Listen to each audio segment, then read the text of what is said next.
Oh, hey, it's Dr. J. I'm back with part 2 of the lecture on limits, algebraic methods for determining limits. When we left off last time, I had gone through all 9 properties and mentioned being careful with a couple of the properties, in particular quotients, property 7, and square roots. We'll get to square roots later in this lecture, but let's start with property 7. Picking up from there. Properties 1 through 6 are pretty tame. Talked about direct substitution, a polynomial or a linear function. A linear function is a type of polynomial. These are functions that have unrestricted domains. And when you use the first 6 properties, it's equivalent to just plugging in the numbers. And it almost gives the appearance that calculus is too easy. But when you get to property 7, you need to be very careful. So remember, we're assuming, and we're going to assume this for the entire lecture, that the limit as x approaches c of f of x is equal to L. All right, and remember, this means that this is a real number. So it exists. The limit exists. It is a real number.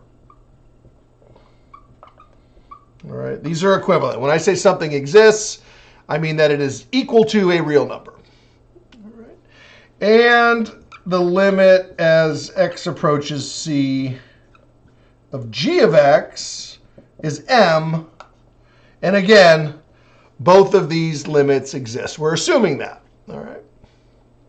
So what does property 7 say? Well, property 7 says the limit of the quotient is equal to the quotient of the limits.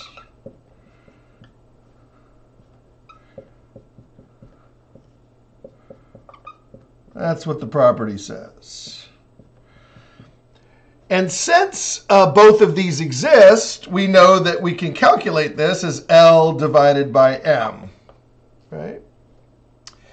And then there's a little caveat, on the side that says the denominator cannot be 0.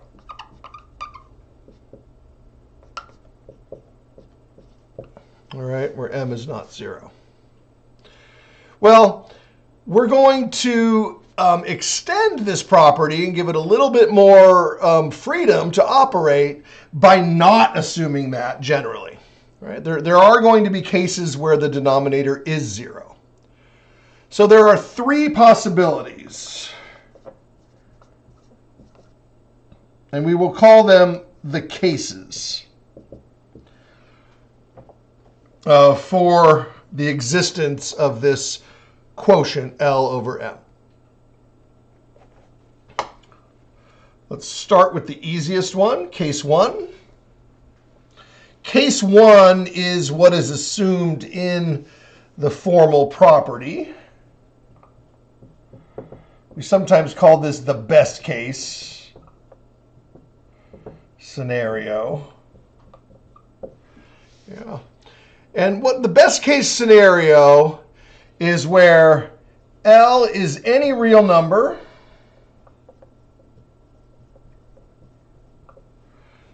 so that's the numerator, any real number, and M is just not equal to 0. That's the case that was described in the property when we listed it out in the original list of properties. We call it the best case scenario. That's the one where you can directly substitute. You just plug in whatever L is, you plug in whatever M is. Right? I mean, you have to evaluate the limits first, and then you just get a number. Yeah, it's the ratio of these 2 numbers. Let's do a couple examples of case 1. Now, you got to be really careful with the notation here. Suppose we're given a function f.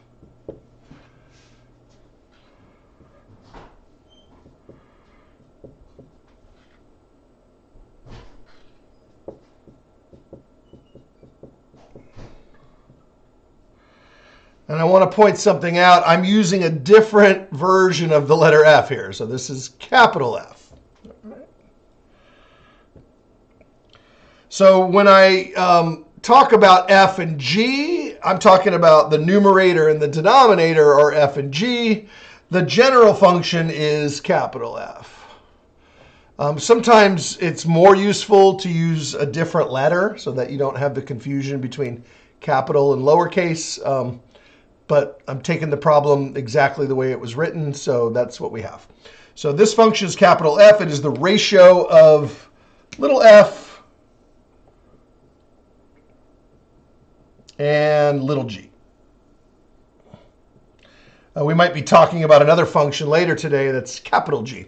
So in mathematics, naming of functions, the case of the letter is different, and it determines whether or not it is the function you're talking about. You change it to a capital, it becomes a different function.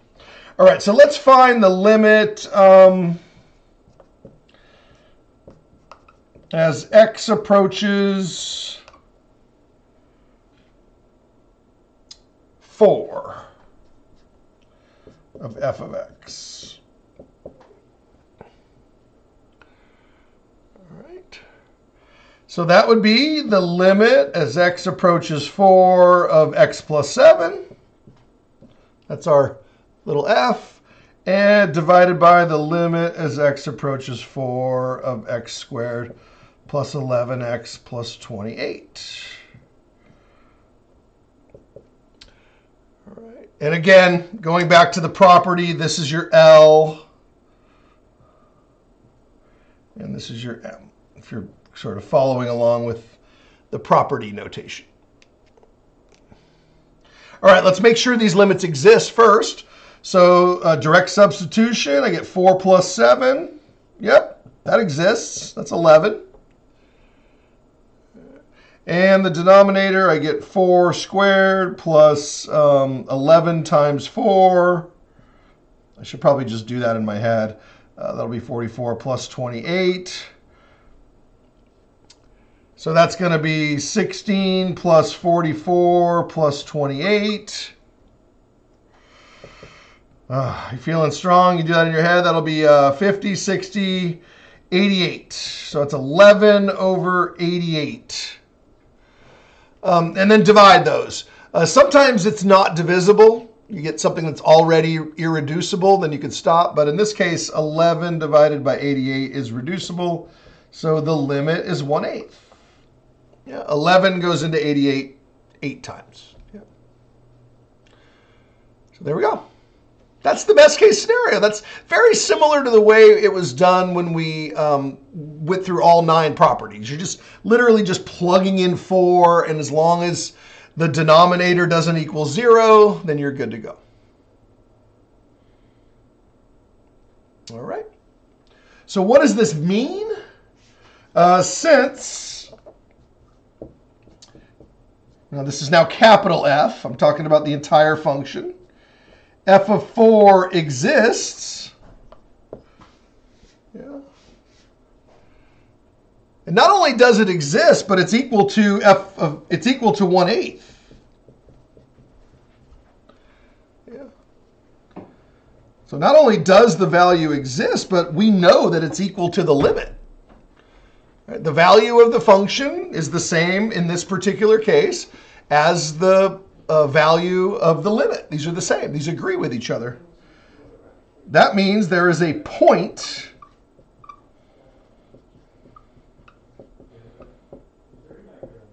at x equals 4. Yeah. If we were graphing it on the graph. All right. You can write it as an ordered pair. 4, 1/8.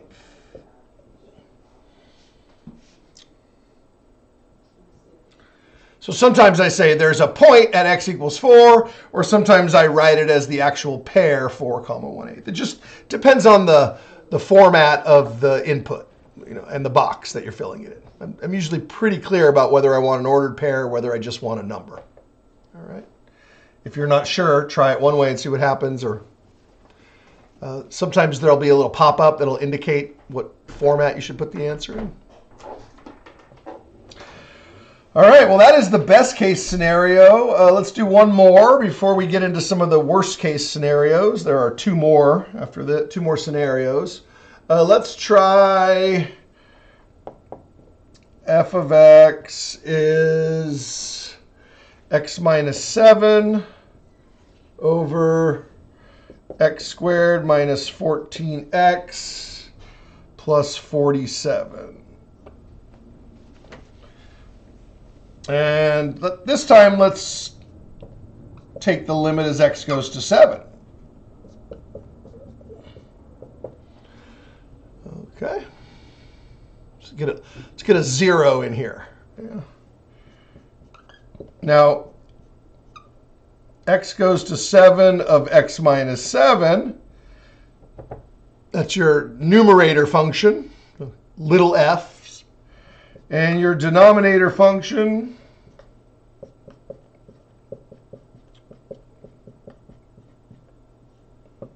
little g. Notice I'm not going to actually write that again. I mean, we are just when I talk about it, I'm pointing to them so you know who I'm talking about. All right, remember, L is the numerator, and it could be any real number. In this case, it is 0. So the numerator, that's my L, can be any real number. Now, I got to make sure that the denominator, m, down here does not end up being 0. So let's double check that. 7 squared minus 14 times 7 plus 47. I'm kind of running out of room, so I'm going to do some scratch work. 49 minus 14 times 7 is 98. Yeah. Trying not to bust out my calculator, but I have it here just in case I need it. Plus 47, so that's going to be negative 49 plus 47. That's going to be negative 2. All right. So even though I have a 0, as long as the 0 is in the numerator, right? L is the numerator. I sometimes like to do N and D, numerator, denominator, but again, I'm following the text. L for numerator and M, or I guess L for limit and M for the other limit. But anyway, neither here nor there. The numerator limit is 0. The denominator limit is not 0. Yeah, so I double check that. Denominator limit is not 0, and 0 divided by any number that's not 0 is 0. So therefore, the answer to this limit is 0. The result of this limit is 0. The value of this limit is 0. Lots of different ways to say it. Okay, and again, f of 7 would be equal to 0. So that means 7 comma 0 is a point on the graph.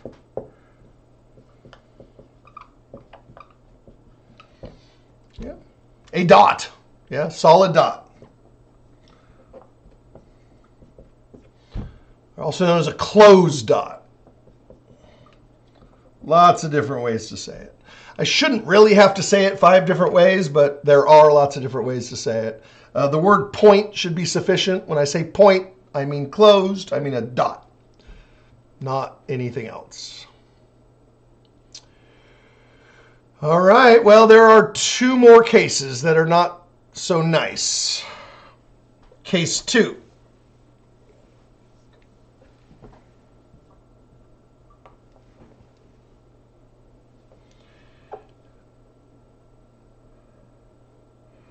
The numerator is not 0, but the denominator is 0. So this is sort of the reciprocal of case 1, right? So imagine the negative 2 were on the top, so it's not 0 on top, but the 0 ended up in the bottom. That would be case 2.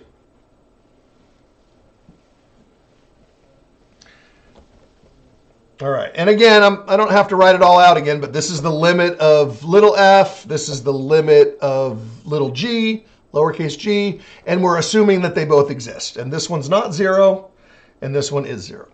All right, so let's do an example of case 2.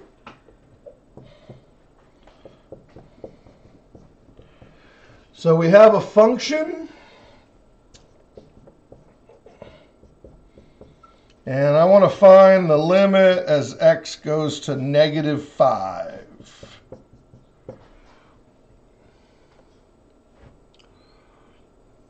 Okay.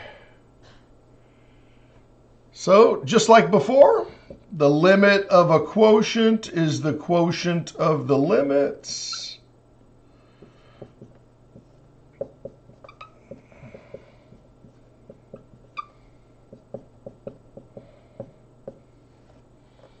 Direct substitute in each.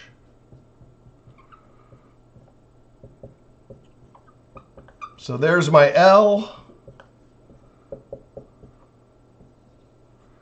L is not 0. It's -35. And here comes the 0. -5 plus 5 is equal to 0. So there's my M. M is, in fact, equal to 0. So what does it mean? Yeah, -35 divided by 0. It does not mean 0. It means DNE. Does not exist. So the limit as x approaches -5 is DNE. That means that there's no point. You can look right here and notice that x equals 5 is not in the domain of the function. Yeah, that means that the value f of 5 does not exist. Sorry, f of -5. I don't know why I'm saying 5. You know what I mean. -5. Sometimes that negative is hard to read when it's right next to the arrow there. So -5 does not exist. So there is no point. The graph has a vertical asymptote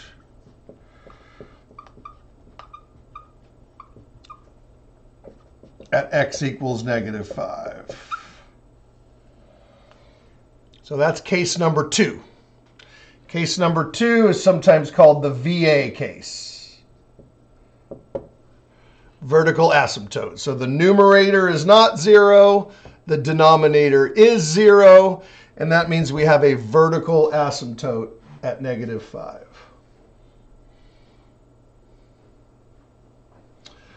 Just to show you kind of what we were doing last time and how that still applies to this, we can discuss the behavior.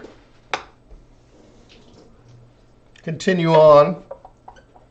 Continuing example 3. Discuss the behavior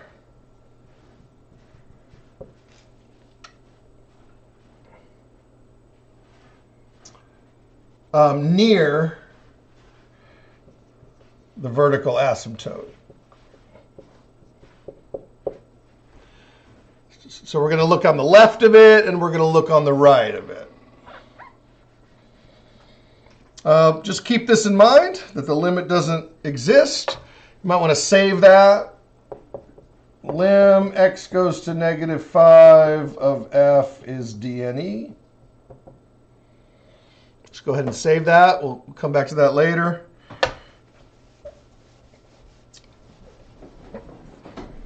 So let's look on the left. The limit as x approaches -5 from the left. All right. So that means we want a number that's smaller than -5. So what we'll do is we'll do a sample point, or a sample value. You could also call it a test point or a test value. So we'll plug in x equals -6. Be careful, because we're on the left of -5. So -6. You could even go a little closer. You could do, -5.5 or -5.1 like we were doing in the last video with the table. We don't really need to get that close. So I'm using the word near, meaning, 1 unit away. That's close enough. All right. So what do we got? We got f of -6 is 7 times -6 over -6 plus 5, which is -42 over -1. Negative divided by a negative is a positive 42. So that tells me that it's going up. It is approaching positive infinity. Now, I'm really trusting this. I'm going to break out the graph in a minute and show you why that 42 is essentially off the grid and it's going up towards positive infinity. But if you kept on plugging in more numbers, which I'm not going to, I told you I'm going to avoid that in this lecture, the next one would be, 420, and then, 4,000, and then 42,000, and it would just keep getting larger and larger and larger towards positive infinity. Notice I'm not saying that it equals infinity. I'm saying it's approaching infinity. Because this limit does not exist, it's not actually equaling anything. It's approaching that value. All right. And then similarly, the limit as x approaches -5 from the right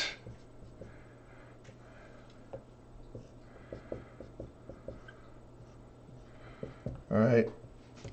So I could put equal for a minute, but once I discover that it's not actually equal to something, I switch to an arrow and say it's approaching. Now you could just guess, all right? There's really only two possibilities. It's either going to also go to infinity, like this one, or it's going to go the other way to negative infinity. Again, let's do a sample. So let's do -4. Right? Remember, we're on the right-hand side now.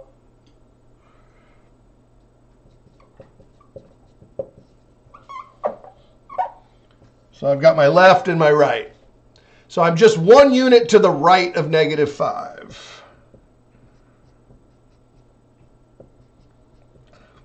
A lot of these simple calculations you can just do in your head, but, it's the first time I've done this, so we'll just do it using arithmetic and algebra. You'll notice there's a distinct pattern because we're only 1 unit away from the critical value. So the denominator is either going to be 1 or -1. All right, so -28. And so that's coming from the other side. So that's going to negative infinity.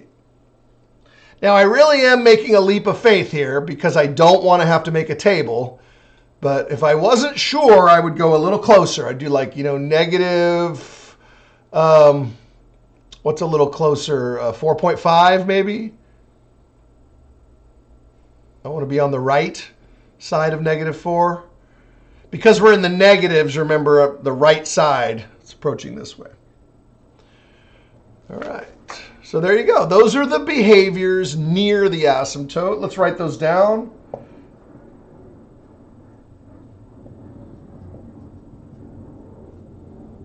So on the left, it's approaching infinity. On the right, it's approaching negative infinity.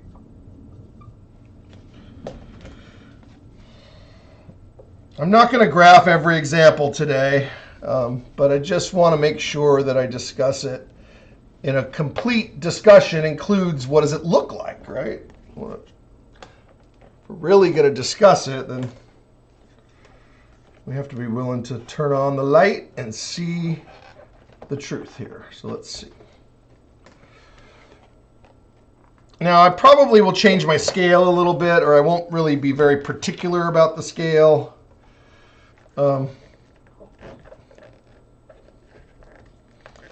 So we're discussing it near x equals -5. That's my vertical asymptote. So I'll be true to scale on the x-axis. 1, 2, 3, 4, -5. So I have a vertical asymptote at -5.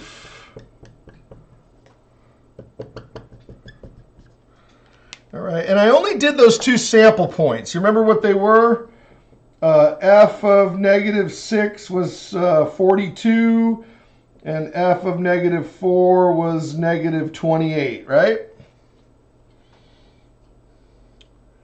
Yeah, remember what was f? F was 7x over x plus 5, right? Quick check. That'll be -28. Yep, good. And then that'll be 42. Good. Just make sure my points are right. Now, I don't have enough room to count all the way to 42. So at -6, I'm just going to put a dot, and I'm just going to call that 42, if you don't mind. We do this a lot, right? You've seen it in my other class as well, if you've had any of my other classes. When the y values or even the x values get so large that they don't fit, you just have to, change the scale a little bit. So you see what's happening is the graph is going up. As you get close to -5, the graph is going up. And again, how do I know that? Well, because I've, off air, when I wasn't being recorded, plugged in numbers that were very, very close, like in the previous video, and demonstrated through a series of inputs that it's just going to keep getting larger and larger and larger. All right. In the interest of time, I'm just plugging one point and then telling you it's going up. All right. And then down here, again, I don't have enough space to go all the way to 28, so I'm just going to call that -28. All right. And this time I'm at -4. I'm on the right-hand side. I'm down here at -28. And again, it's going down. All right. All righty. And we don't know what the graph really looks like outside of this. I mean, I know because I've seen this graph before. It kind of goes like this and this. And we'll be talking more about what we call the global behavior of the function in this course, but just not in this video. And this is generally what it looks like. Right? It's a reciprocal function. Most of the reciprocal functions that we graph have very similar shape. But from what we've done today, we really don't know anything other than what's happening right in this general area near the asymptote. That's all we know. Okay. So that does it for that example, case 2.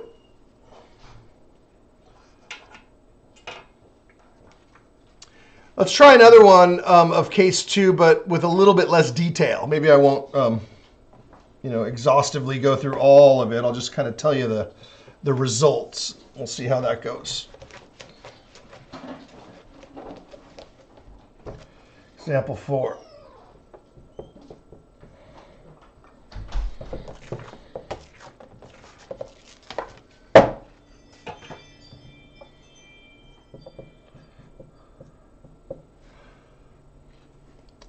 This one's a little bit easier, so we can skip a lot of the brutal calculation and just get right to it. So again, this is case 2. You can see it just by checking that the numerator is not 0,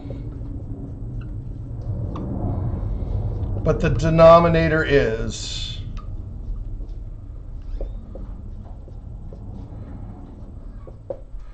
Remember, the numerator doesn't have, if the numerator or any part of the function doesn't have a variable, it's a constant.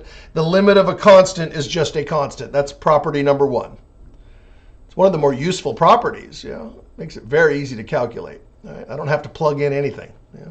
Now here, I have to plug in 6, and there it is, 2 over 0. So again, It's case number 2. Yeah. It's the VA case.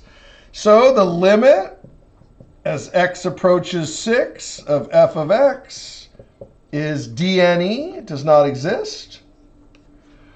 There is a vertical asymptote, or the graph has a vertical asymptote.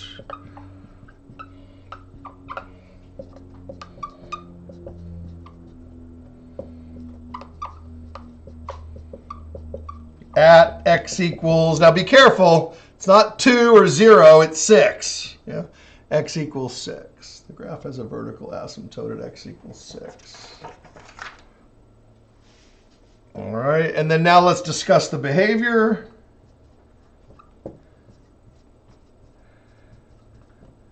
Near the asymptote, abbreviating VA. So we have the limit as x approaches 6 from the left. What's that? And the limit as x approaches 6 from the right. What's that?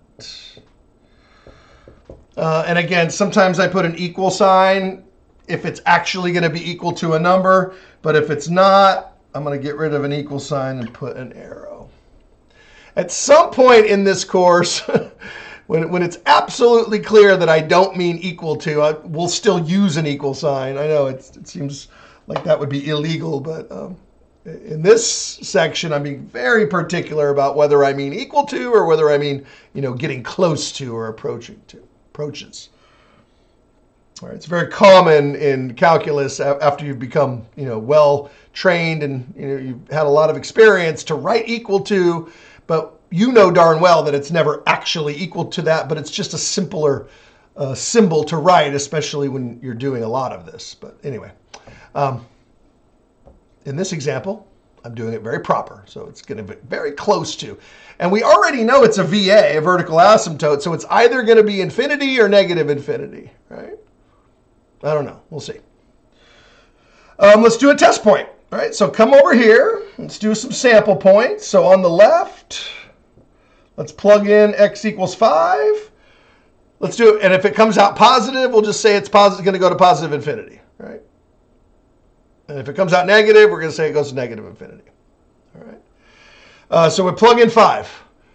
5 minus 6 is negative 1. Yeah. So the numerator is 2. So I have 2 divided by negative 1. Right? Without actually doing it, that's negative. So it's going to go to negative infinity. On the right,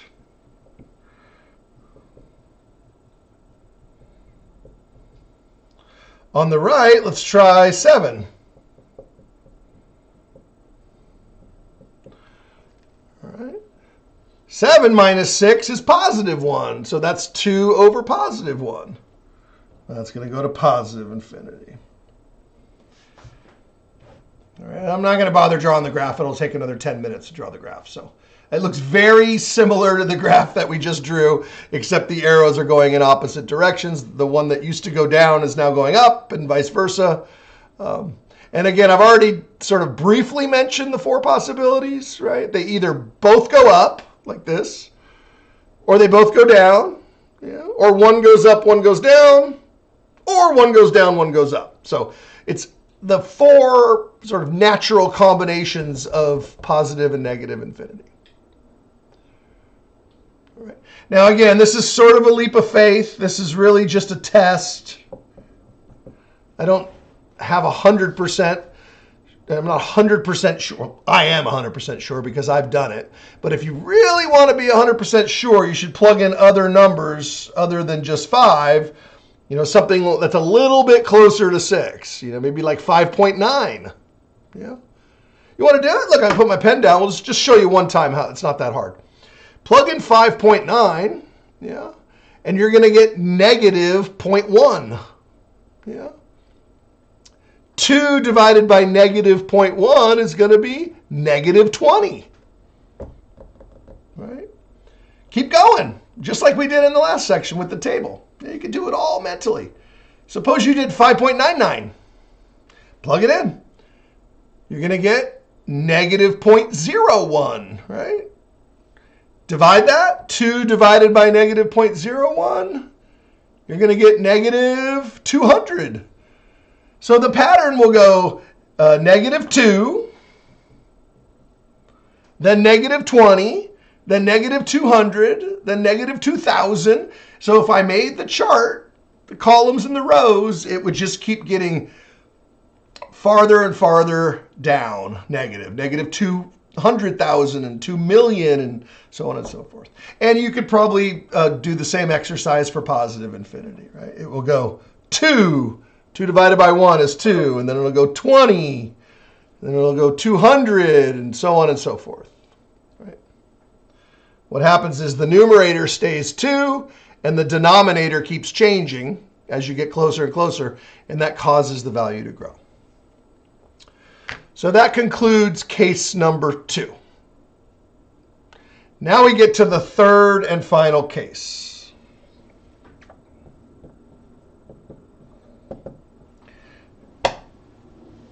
So I started with case 1. I called it the best case scenario. Case 2, I didn't really give it a name. I might have said it's the VA scenario. It's the vertical asymptote scenario. Case 3 is the worst case scenario.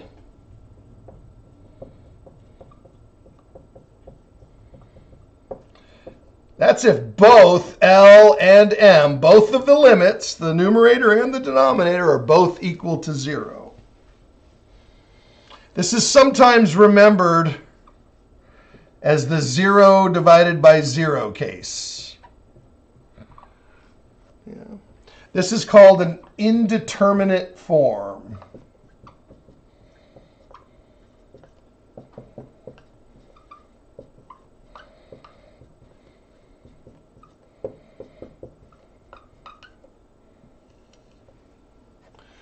It means that the value of the limit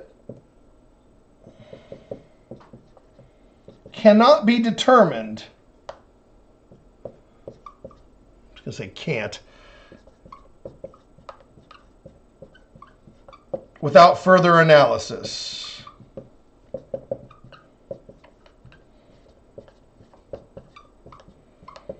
And by the way, most of that analysis is going to be algebra, which is the whole topic of this lesson. All right, so we need to dig in a little deeper, right? We're not going to be able to tell you what 0 over 0 is. It might be an asymptote. I can tell you what it's not. We do know that. We know that it doesn't exist, and we know that it's not a point. So you do know what it's not, but you don't know what it is yet. So we need some more analysis. Okay. So what am I up to? Example 5.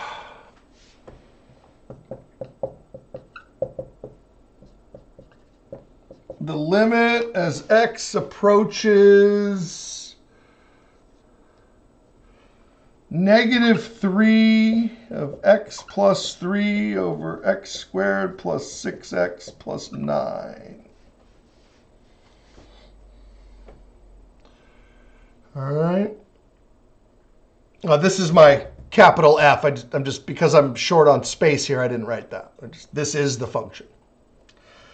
So this is the limit as x approaches -3, gotta be careful, of x plus 3 over the limit as x approaches -3 of x squared plus 6x plus 9. All right, so this is, let's work down here, -3 plus 3.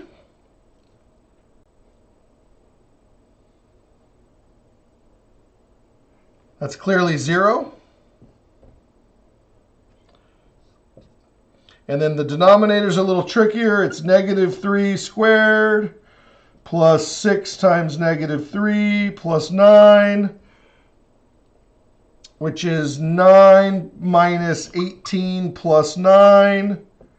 9 minus 18 is -9 plus positive 9, 0 over 0. Okay. But we don't know what it represents on the graph. Okay. So let's use some algebra to dig in a little deeper. I'm going to have to erase this because I didn't leave myself much room. The only thing we know, and I'll just write that here so we don't forget, is that the limit is dne. All right, we do know that, so we'll save that. We know the limit doesn't exist. Or do we? We know the point doesn't exist.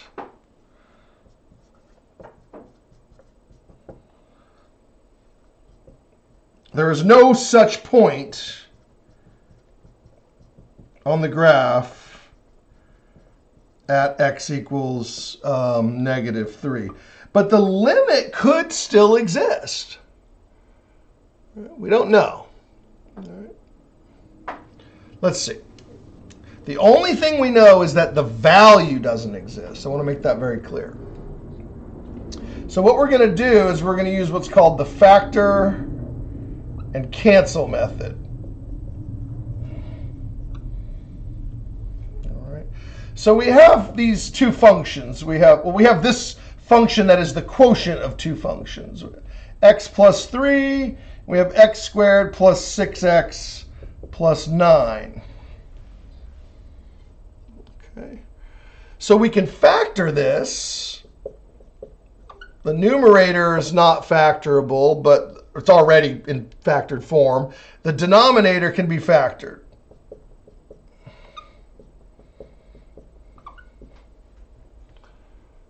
All right. So we have x squared plus 6x plus 9. I'm not giving a lesson on factoring today, but I will briefly mention 3 times 3 is 9. That's how I got the 9. That's 3 times 3. And 3 plus 3 is 6. So general factoring principle, you're looking for two factors that multiply to be the constant term, and when you add them, you get the middle term. So that's all you're going to get for factoring. If you have two factors that are the same, you can cancel them. And now you have a new function called g.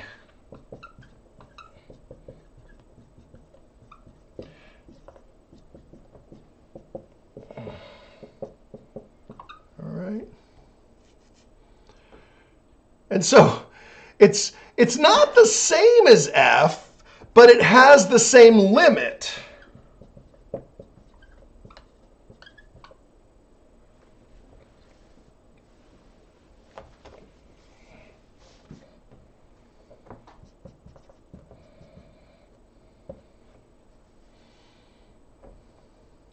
All right. As x approaches 3. Sorry, as x approaches -3. That little negative is not standing out enough down there. -3. So what we can do is we can take the limit as x approaches -3 of g of x, this new function. Right? G of x is just the simplified version of f of x. Notice I'm using capital letters because these are not the same as the lowercase f and g that we had in the properties that we were talking about. All right. So this is the limit as x approaches -3 of 1. This is lowercase f, and this is lowercase g, the denominator. And I know we use the same letters over and over again. We should just come up with some new letters, which we will at some point. We'll have to use Greek letters because we'll run out of the standard alphabet that we use, the English alphabet, I guess. Okay, my equal sign is really in a funny place here, but you know what I mean. This is equal to this. Bad form. I can't stand bad form. There we go. So now, same thing we had before. This is now its case 2. So we've basically taken case 3, and by using some algebra, we've simplified it to a new function, which now case 2 applies. Yeah. it's going to be 1 over 0. All right, let me write that out. Negative 3 plus 3 is clearly equal to 0. So now it's case 2. And now I can say what I already had said, but I really should wait until I'm absolutely sure that it is dne. The limit does not exist. So I can say there is a vertical asymptote at x equals negative 3. In the interest of time, I'm not going to do the graph or the which goes up, which goes down. I'll leave that to you. I'll give you a hint if you're curious. It's not one of each. This is a special case.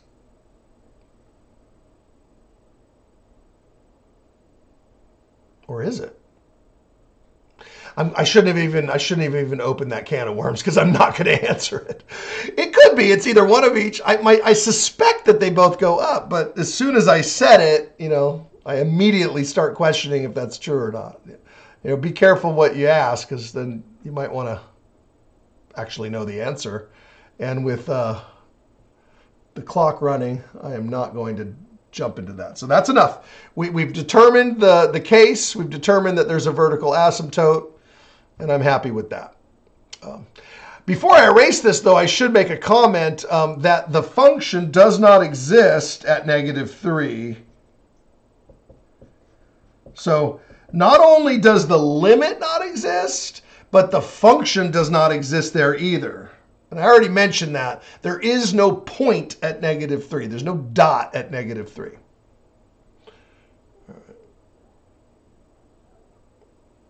All right, let's move on to another one. Example 6. This time I will write everything out because I got a lot of room for this one. X minus 5 over x squared minus 12x plus 35.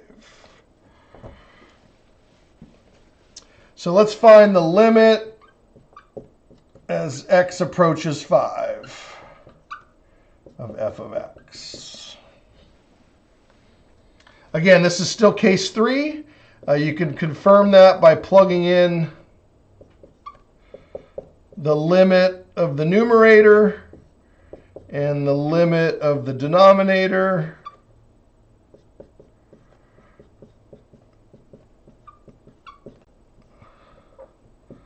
And you're going to get 5 minus 5, which is 0. And now in order to be case 3, it has to be 0 divided by 0, right? So let's see that this is also 0. 5 squared minus 12 times 5 plus 35. Little scratch work. That's 25 minus 60 plus 35, which is negative 35 plus 35, which is in fact 0 over 0. It's in case 3. If you get this far into the homework, you're going to see a lot of 0 over 0s. All right, that's the big one for this particular section. All right, so this is an indeterminate form. I don't know. All right, so the limit as x goes to 5 of f of x is, I don't know. It might be dne. It might actually exist. I know that there's no point, right? I do know only one thing, that f of 5 is dne. That's all I know so far. I know that there's no point. You cannot plug in 5 and get a dot on the graph. So we got to dig in. Let's factor this. I should be factoring it as I'm writing it down, but it's too late. I already wrote it down. X minus 5. Two numbers that multiply to be 35, so negative 5 and negative 7. I did make all of these in chapter 1 very simple to factor. It's sort of a warm-up from algebra into calculus. At some point, they might get a little trickier. But for now, you should just think of the most obvious answer. That's going to be the right one. 7 times 5 is 35, and 2 negatives multiply to be a positive, and if you add the 2 negatives, you get negative 12. So it's always going to be the most obvious factorization. You're going to get one pair that cancels. Be careful when you cancel something. There is technically an invisible 1. Yeah. You don't see it until after you've canceled it, and then it shows up. So this is the new function g. All right. It's not exactly the same as f. It's different, right? F is still f, right? This is sort of a relative of f. It's a very close relative. It has the same behavior as f everywhere except at 5, right? We sometimes call that almost everywhere, right? They are equivalent almost everywhere. And maybe I will show a graph of this one. I don't even need the graph paper to show you it.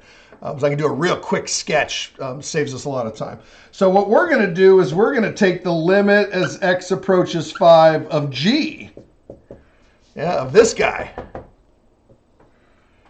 Much easier than f. Yeah. And so what do we get? We get 1 over 5 minus 7, because this is a nice function. It's not you're not dividing by 0. Yeah. So you're going to get 1 over negative 2, which is negative 1/2. If you really insisted, you could probably use a decimal, but I like exact values. Although negative 0.5 is still exact. But be careful, because you might not get a half. You might get a third, and then you wouldn't want to use a decimal because it wouldn't be exact. So I want the exact value, so negative 1/2. You could leave it as 1 over negative 2. That's also exact. It just looks funny to have the negative in the denominator, but it's not incorrect. I traditionally either put the negative up top or I bring it all the way out in the front like that, just to make it clear that it's a negative number, negative value. So that's it. That's our limit. Our limit is negative 1/2.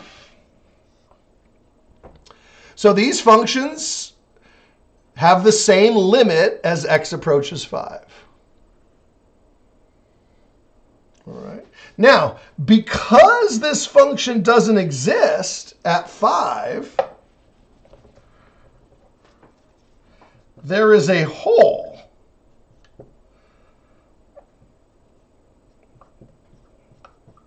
in the graph. That's what this represents at x equals 5. Not a point, but a hole in the graph, also known as a singularity, yeah, also known as an open circle. Right? Sort of the opposite of a point. It's the unpoint. And then, so that's it. This problem is done. We determined that it was case 3. It was the indeterminate form. We factored it. We canceled it. We evaluated it using another function that's very similar to f. We found the limit. These have the same limit. But this function does not exist, so that makes it a hole. So let's just show you, or let me show you very quickly, without using the graph paper, what the difference between f and g is. So this is sort of commentary, if you like. Follow up. F is the original function. You can't get away from what you originally were, even if you get simplified. G, capital G, is this simplified version. All right. They both have the same limits as x approaches 5. So that's where they're equal. Yeah, in fact, they're equal almost everywhere. All right. However, if you try to plug 5 into f, I got to be careful. It's capital F, not lowercase f. Lowercase f is just the top. Lowercase g is just the bottom. Capital F is the whole fraction. I wish I would have picked different letters. All right, so we plug 5 into capital F. It does not exist. Yeah. However, if you plugged 5 into capital G, it would be the same as the limit. So this is a point at 5 comma negative a half. Yeah, and this is a whole at x equals 5 and y equals negative a half. I usually don't use ordered pair notation unless it's an actual point. Some people do. Some people will say there's a whole at, and then they'll use the same notation, but just specifying one's a point, one's a whole. So without using the graph paper, this is just very sort of generally what it looks like. 1, 2, 3, 4, 5. Again, I'm not going to count the scale on the y-axis. Just imagine that that's negative a half. This graph has a whole. This is F. Yeah. But this graph, 1, 2, 3, 4, 5, has a solid dot at the same value.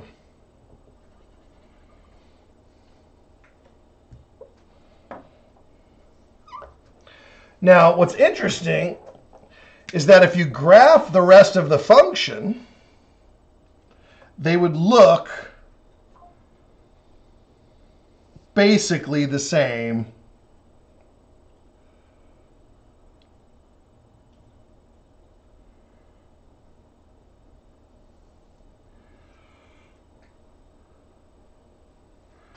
So they would look like twins. Right? This is G, and this is F, and they're almost equivalent. They're equivalent almost everywhere. And again, G was not the problem of the day. The problem of the day here was F, but we used G in order to find the limit, and then we jump back over here to F and say, okay, this is what it actually looks like, because that point has been removed. Sometimes called a removable singularity or a removable discontinuity. And at the end of chapter 1, we're really going to dive into this whole concept of continuous. In this lesson, I just want you to be able to factor, cancel, find the limit. So the rest of the examples today are just going to be purely algebraic in nature. I'm going to write a function, I'm going to take its limit, and I'm going to just crank through the algebra to get it done. So we're going to pick up the speed here. We're coasting now through the rest of these. Example 7. The limit as x goes to 4, not 4, I wrote down, I already did that one. 8 of x squared minus 16x plus 64 over x minus 8.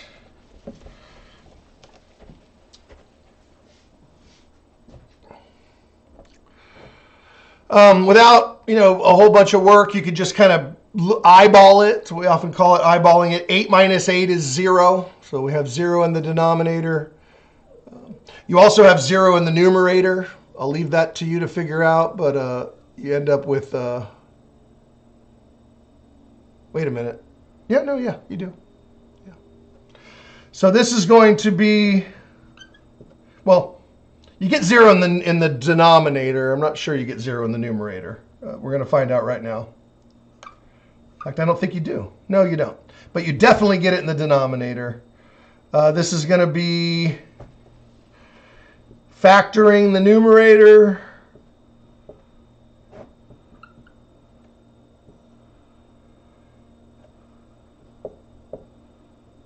Oh, yeah, you do. Huh. Surprise, surprise.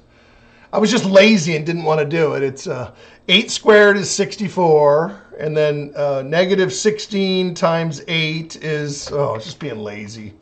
I'm just going to do it. 128. So this becomes 64 minus 128 plus 64. So it is, in fact, 0 over 0. Check. I was just being lazy and didn't feel like doing it. Looking at the clock. And then the denominator is just 8 minus 8. So you can clearly see that the numerator and the denominator are 0.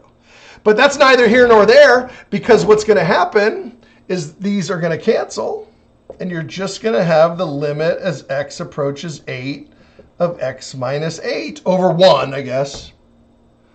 So the denominator cancels, and you get 1, which is 8 minus 8 over 1, which is 0 over 1, which is in fact 0.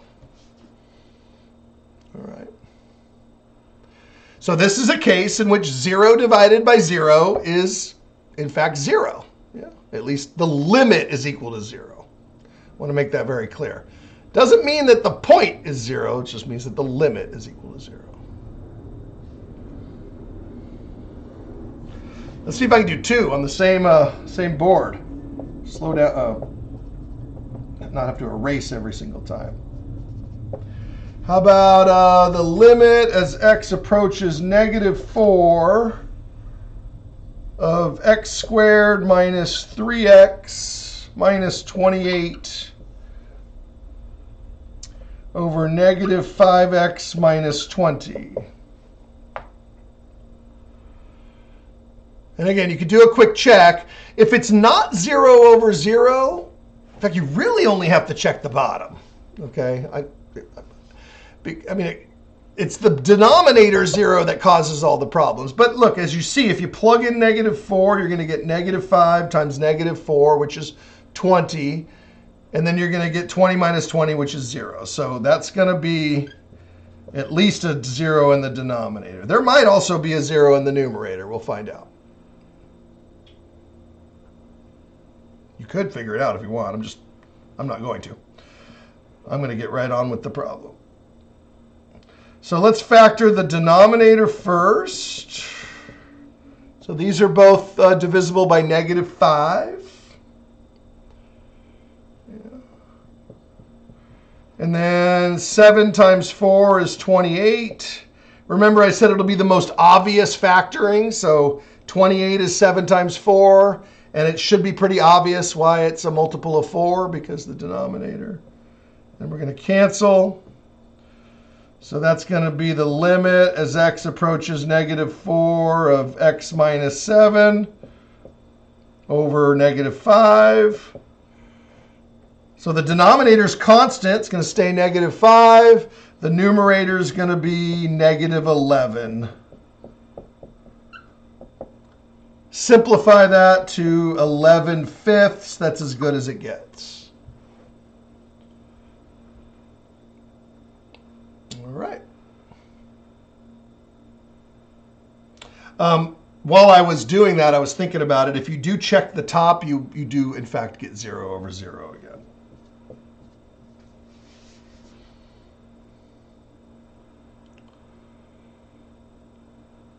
All righty. A couple more.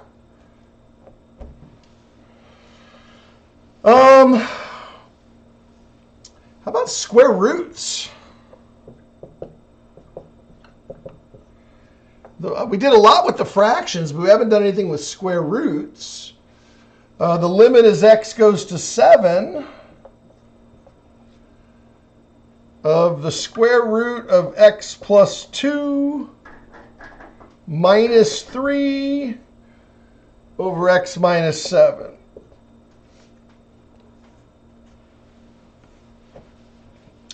So this is property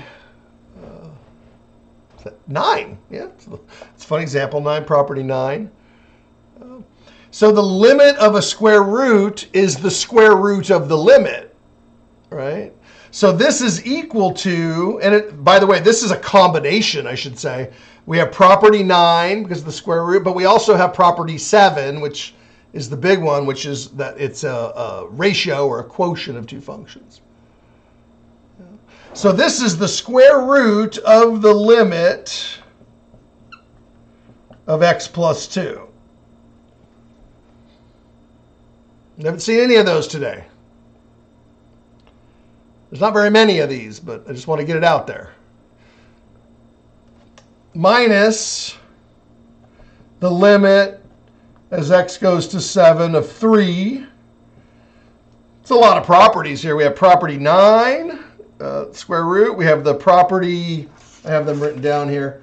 Property 4 is the subtraction, the difference. Property 1, the constant.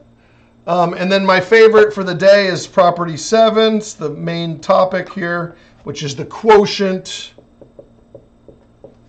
And there you go. All right, so this becomes the square root of 7 plus 2 minus 3. Yeah, 7 plus 2 minus 3 over 7 minus 7, which is the square root of 9 minus 3 over 0. So I know I'm going to have to clean it up. As soon as I see a 0 in the bottom, I know I've got some work to do. But it's also a 0 in the top. So a lot of indeterminate forms here. Square root of 9 is 3. 3 minus 3 is 0. So we got to use algebra to resolve the indeterminate form. Determinate form. In the interest of space, I'm just going to do all my algebra here. So I've got square root. That's going to be kind of messy. Square root of x plus 2 minus 3 over x minus 7.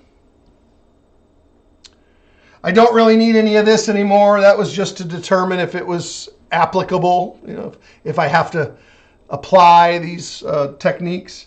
And so this is a technique that is used in algebra quite frequently, and that is called multiplying by 1. Multiply by a special form of 1. I call it a special one. And you're always going to look at the radical term and change the middle sign here. Some kind of conjugating. Another name for this is rationalizing. So you look at the middle term here in the radical expression and you change the sign. So had this already been positive, then I'd be using a negative. All right. So this is essentially multiplying by 1. Now watch what happens. Square root times the square root becomes the square root of x plus 2 squared. Yeah. Now I'm going to skip a couple steps here, but I'll at least illustrate them. The square root of x plus 2 times positive 3, and then the square root of x plus 2 times negative 3. These are going to cancel out. Yeah, so again, I'm at about the end of my board here. I'm not going to write that, but one of them is positive 3 times this, and then the other one is negative 3 times that. Those are going to cancel out. And then finally, I've got the last term. Negative times a positive is going to be negative 9. All right. And then the bottom, don't multiply. You will regret it. And this is one of those examples where you really want to stop and absorb it before you start doing the math. You can really screw this up if you just kind of dig into it and keep multiplying. So just keep it clean. All right. Actually, no, keep it messy. Don't try to make it clean. So keep the bottom messy. It'll resolve itself on its own. Now here is where you want to simplify. Square root squared will cancel out. And you're going to get x plus 2 minus 9, which is x minus 7. And there it is. This and this are going to cancel out. And that's the reason why I had you keep the denominator messy. There's that invisible 1. So I can come up here and I can simplify this to the limit as x approaches 7 of 1. Yeah, this is my almost everywhere function. It's the same function almost everywhere. Yeah. The key difference is in the original function, you couldn't plug in 7. Yeah, this is sort of my F, capital F. In this new function, this new simplified function, I can plug in 7.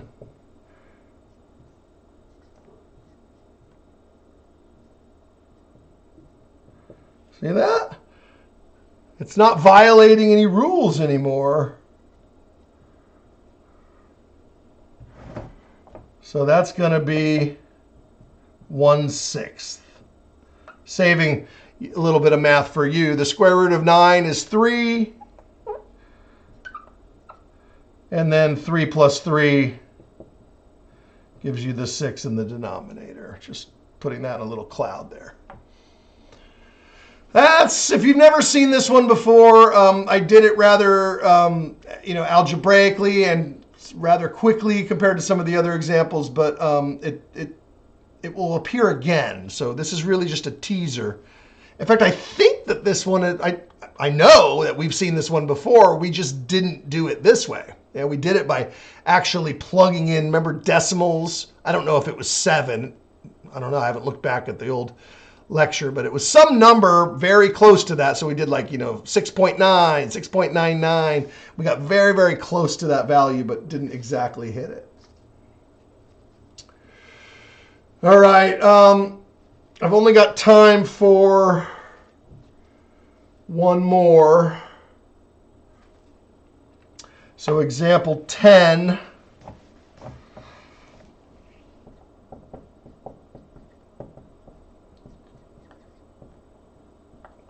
The limit as x approaches 6 of 1 over x minus 2 minus 1/4 over x minus 6.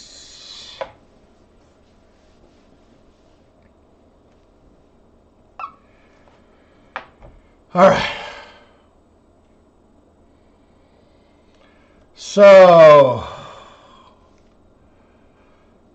let's check to see if it's a 0 in the denominator. Yep. Not too surprising, 0 in the denominator. That's all you really need to know that you need to do more work. You could also check the numerator, although it really, I don't want to say it doesn't matter, but it kind of doesn't matter. As long as you get a 0 in the denominator, then you know you have to do this. But I just like to check. Yep, 0 over 0.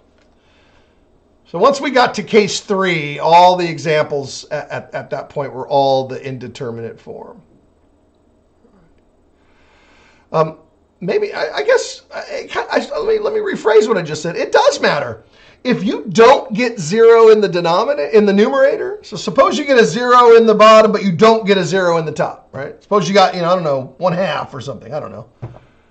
Maybe I'll do like this, if this was a plus, right? It didn't happen, and we're already at our last example, but it could happen to you. It could happen to us, If you don't have to do anything, right? Because that tells you the numerator is not 0, denominator is 0. That's back to case 2. You could stop. It's DNE. It does not exist. You get a free answer, DNE. You're done, right? It means that there's an asymptote. So, sometimes I, look at the clock, or, I get exhausted of these examples, and I just don't want to check the top. But when I do that, I sometimes, leave behind some important information. So this is 1 over 6 minus 2 is 1/4, and minus 1/4, and that's 0 over 0. So I got some work to do. All right, keep that in mind when you're doing your homework. They're not all 0 over 0. Most of them are, but especially when you get to this point. But every once in a while, you throw one in there that the answer is just DNE. Yeah, we've seen them before, so. So we're going to do the limit as x goes to 6, and then we're going to clean this thing up, try to simplify it. This one's a little easier. Kind of regret doing the square root one first. Just wanted to make sure I got that one in there. But we're going to do combining the fractions in the numerator. here. So we got 1 over x minus 2. I'm going to spread them out a little bit, 1/4. All right. And then I'm going to multiply this one by 4 over 4. So I'm picking a special form of 1 for each term. And then I'm going to multiply this one by x minus 2 over x minus 2.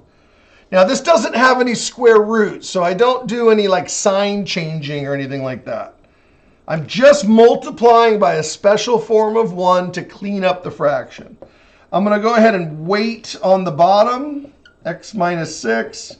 I'll do that in a minute. All right, let's clean up the top first.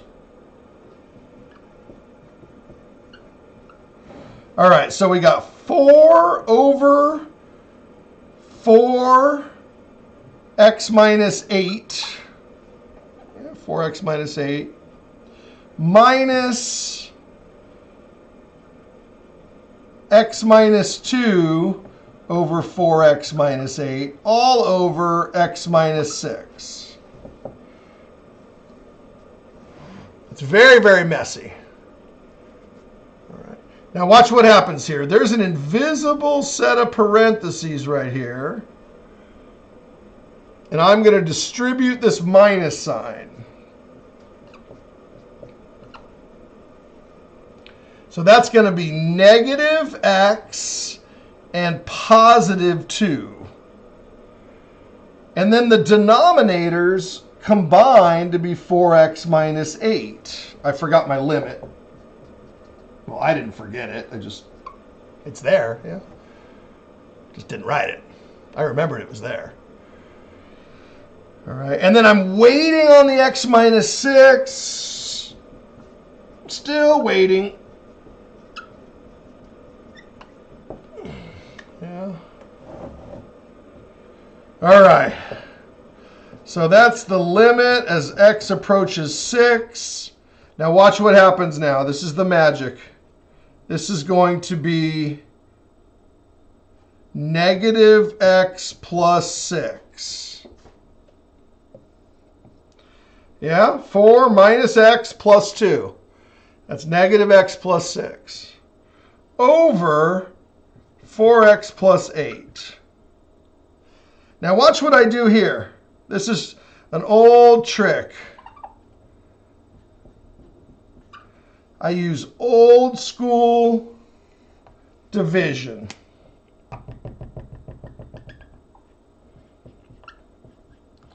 Like you did in 5th grade. Yeah, I write this, instead of writing this big bar here, I write a division sign, old school division sign. I also put an invisible 1 underneath the x plus 6. Why did I do that? Because you remember a principle. You remember your principle in 5th grade or 6th grade or something? When you divide by a whole number, or fraction, you divide by anything, you flip it and multiply. Yeah. It could be dividing by a whole number. It could be dividing by a fraction, whatever. Division is the same as multiplying the reciprocal. So this gets flipped and becomes 1 over x plus 6. That's an old rule. You know, my little anecdote, I don't know, warnings, anecdotes, whatever, about algebra being the heart of calculus. It's happening. It has begun today, you know. Don't worry, it's not like I'm ever going to stop doing this. So this is kind of you see it once and you go, oh man, but you know, it's going to kind of sort out who remembers their basic algebra and who doesn't. But I'm going to be doing a lot of this semester, so you'll see this again. All right.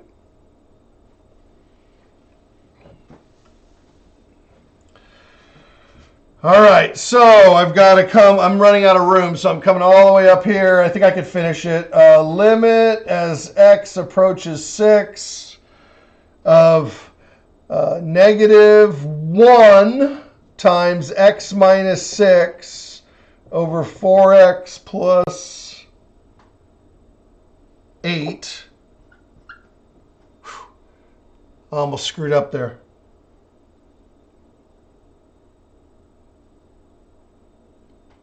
It's 4x minus 8.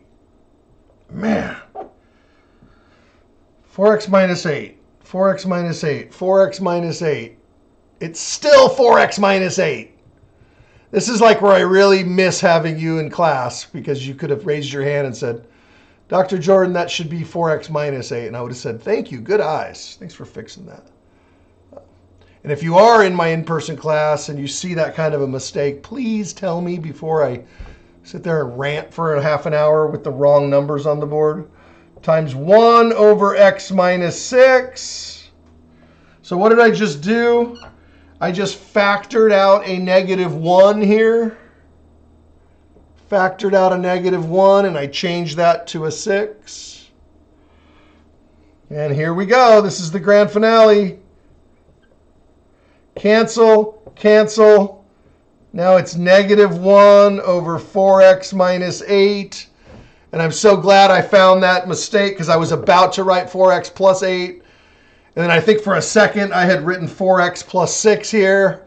But then I looked here and realized, wait a minute, it's 4x minus 8. And I fixed it. So it's all 4x minus 8s. And that's going to be negative 1 over 4 times 6 minus 8.